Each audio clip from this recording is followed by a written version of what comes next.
پنجاب کے شہر گوجرانوالہ میں ایک حکیم صاحب ہوا کرتے تھے جن کا مکتب ایک پرانی سی عمارت میں ہوتا تھا۔ حکیم صاحب روزانہ صبح مکتب جانے سے قبل بیوی کو کہتے کہ جو کچھ آج کے دن کے لیے تم کو درکار ہے ایک چٹ پر لکھ کر دے دو۔ بیوی لکھ کر دے دیتی۔ آپ دکان پر آ کر سب سے پہلے وہ چٹ کھولتے، بیوی نے جو چیزیں لکھی ہوتی ان کے سامنے ان چیزوں کی قیمت درج کرتے، پھر ان کا ٹوٹل کرتے، پھر اللہ سے دعا کرتے کہ یا اللہ میں صرف تیرے ہی حکم کی تعمیل میں تیری عبادت چھوڑ کر یہاں دنیا داری کے چکروں میں آ بیٹھا ہوں۔ جو ہی تو میری آج کی مطلوبہ رقم کا بندوبست کر دے گا میں اسی وقت یہاں سے اٹھ جاؤں گا۔ اور پھر یہی ہوتا۔ کبھی صبح کے 9:30 کبھی 10 بجے حکیم صاحب مریضوں سے فارغ ہو کر واپس اپنے گاؤں چلے جاتے۔ ایک دن حکیم صاحب نے دکان کھولی، رقم کا حساب لگانے کے لیے چٹ کھولی تو وہ چٹ کو دیکھتے کہ دیکھتے ہی رہ گئے۔ ایک مرتبہ تو ان کا دماغ گھوم گیا۔ ان کو اپنی آنکھوں کے سامنے تارے چمکتے ہوئے نظر آ رہے تھے، لیکن جلد ہی انہوں نے اپنے اعصاب پر قابو پا لیا۔ آٹے دال وغیرہ کے بعد بیگم نے لکھا تھا بیٹی کے جہیز کا سامان۔ کچھ دیر سوچتے رہے۔ چیزوں کی قیمت لکھنے کے بعد جہیز کے سامنے لکھا یہ اللہ کا کام ہے، اللہ جانے۔ ایک دو مریض آئے ہوئے تھے، ان کو حکیم صاحب دوائی دے رہے تھے۔ اسی دوران ایک بڑی سی کار ان کے مکتب کے سامنے آ کر رکی۔ حکیم صاحب نے کار یا صاحب کار کو کوئی خاص توجہ نہ دی کیونکہ کئی کاروں والے ان کے پاس آتے رہتے تھے۔ دونوں مریض دوائی لے کر چلے گئے۔ وہ سوٹڈ بوٹڈ صاحب کار سے باہر نکلے اور سلام کر کے بینچ پر بیٹھ گئے۔ حکیم صاحب نے کہا کہ اگر آپ نے اپنے لیے دوائی لینی ہے تو ادھر اسٹول پر آ جائیں تاکہ میں آپ کی نبض دیکھ لوں، اور اگر کسی مریض کی دوائی لے کر جانی ہے تو بیماری کی کیفیت بیان کریں۔ وہ صاحب کہنے لگے حکیم صاحب میرا خیال ہے آپ نے مجھے پہچانا نہیں، لیکن آپ مجھے پہچان بھی کیسے سکتے ہیں کیونکہ میں 15-18 سال بعد آپ کے مکتب میں داخل ہوا ہوں۔ آپ کو گزشتہ ملاقات کا احوال سناتا ہوں، پھر آپ کو ساری بات یاد آ جائے گی۔ جب میں پہلی مرتبہ یہاں آیا تھا تو وہ میں خود نہیں آیا تھا، خدا مجھے آپ کے پاس لے آیا تھا کیونکہ خدا کو مجھ پر رحم آ گیا تھا اور وہ میرا گھر آباد کرنا چاہتا تھا۔ ہوا اس طرح تھا کہ میں لاہور سے میرپور اپنی کار میں اپنے آبائی گھر جا رہا تھا۔ عین آپ کی دکان کے سامنے ہماری کار پنکچر ہو گئی۔ ڈرائیور کار کا پہیہ اتار کر پنکچر لگوانے چلا گیا۔ آپ نے دیکھا کہ میں گرمی میں کار کے پاس کھڑا ہوں۔ آپ میرے پاس آئے اور آپ نے مکتب کی طرف اشارہ کیا اور کہا کہ ادھر آ کر کرسی پر بیٹھ جائیں۔ اندھا کیا چاہے دو آنکھیں۔ میں نے آپ کا شکریہ ادا کیا اور کرسی پر آ کر بیٹھ گیا۔ ڈرائیور نے کچھ زیادہ ہی دیر لگا دی تھی۔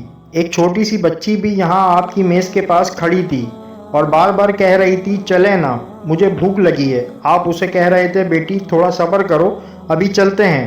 میں نے یہ سوچ کر کہ اتنی دیر سے آپ کے پاس بیٹھا ہوں مجھے کوئی دوائی آپ سے خریدنی چاہیے تاکہ آپ میرے بیٹھنے کو زیادہ محسوس نہ کریں۔ میں نے کہا حکیم صاحب 5-6 سال سے انگلینڈ میں ہوتا ہوں۔ انگلینڈ جانے سے قبل میری شادی ہو گئی تھی، لیکن ابھی تک اولاد کی نعمت سے محروم ہوں۔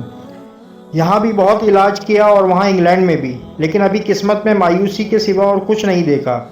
آپ نے کہا میرے بھائی توبہ استغفار پڑھو، خدارا اپنے خدا سے مایوس نہ ہو، یاد رکھو اس کے خزانے میں کسی شے کی کمی نہیں۔ اولاد، مال و اسباب اور غمی خوشی، زندگی موت، ہر چیز اسی کے ہاتھ میں۔ کسی حکیم یا ڈاکٹر کے ہاتھ میں شفا نہیں ہوتی اور نہ ہی کسی دوا میں شفا ہوتی ہے۔ شفا اگر ہوتی ہے تو اللہ کے حکم سے ہوتی ہے۔ اولاد دینی ہے تو اسی نے دینی ہے۔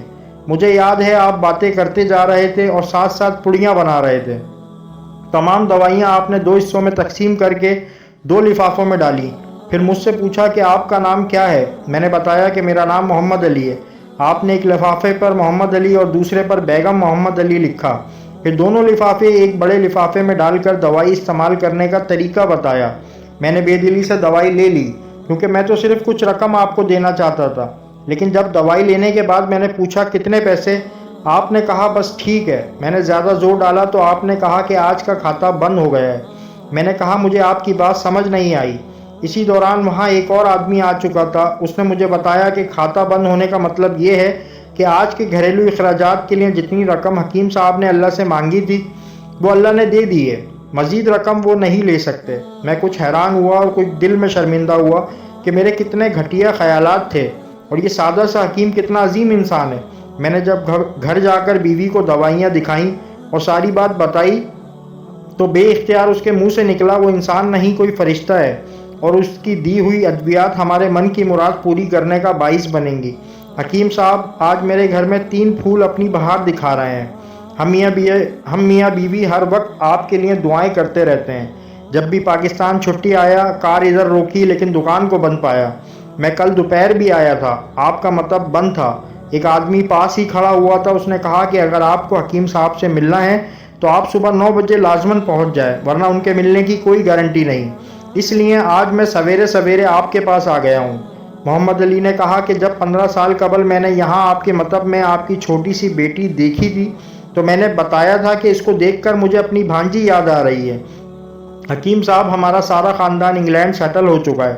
صرف ہماری ایک بیوہ بہن اپنی بیٹی کے ساتھ پاکستان میں رہتی ہے۔ ہماری بھانجی کی شادی اس ماہ کی 21 تاریخ کو ہونا تھی۔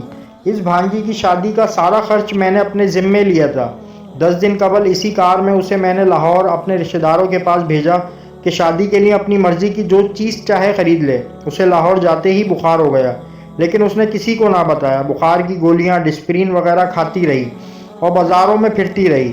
بازاروں میں پھرتے پھرتے اچانک بے ہوش ہو کر گری۔ وہاں سے اسے اسپتال لے گئے۔ وہاں جا کر معلوم ہوا کہ اس کو 106 ڈگری بخار ہے اور یہ گردن توڑ بخار ہے۔ وہ بے ہوشی کے عالم ہی میں اس جہان فانی سے کوچ کر گئی۔ اس کے فوت ہوتے ہی نہ جانے کیوں مجھے اور میری بیوی کو آپ کی بیٹی کا خیال آیا۔ ہم میاں بیوی نے اور ہماری تمام فیملی نے فیصلہ کیا ہے کہ ہم اپنی بھانجی کا تمام جہیز کا سامان آپ کے ہاں پہنچا دیں گے۔ شادی جلد ہو تو اس کا بندوبست خود کریں گے، اور اگر ابھی کچھ دیر ہے تو تمام اخراجات کے لیے رقم آپ کو نقد پہنچا دیں گے۔ آپ نے نہ نہیں کرنی۔ آپ اپنا گھر دکھا دیں تاکہ سامان کا ٹرک وہاں پہنچایا جا سکے۔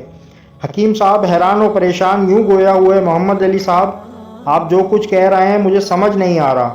میرا اتنا دماغ نہیں ہے۔ میں نے تو آج صبح جب بیوی کے ہاتھ کی لکھی ہوئی چٹ یہاں آ کر کھول کر دیکھی تو مرچ مسالے کے بعد جب میں نے یہ الفاظ پڑھے، بیٹی کے جہیز کا سامان، تو آپ کو معلوم ہے میں نے کیا لکھا؟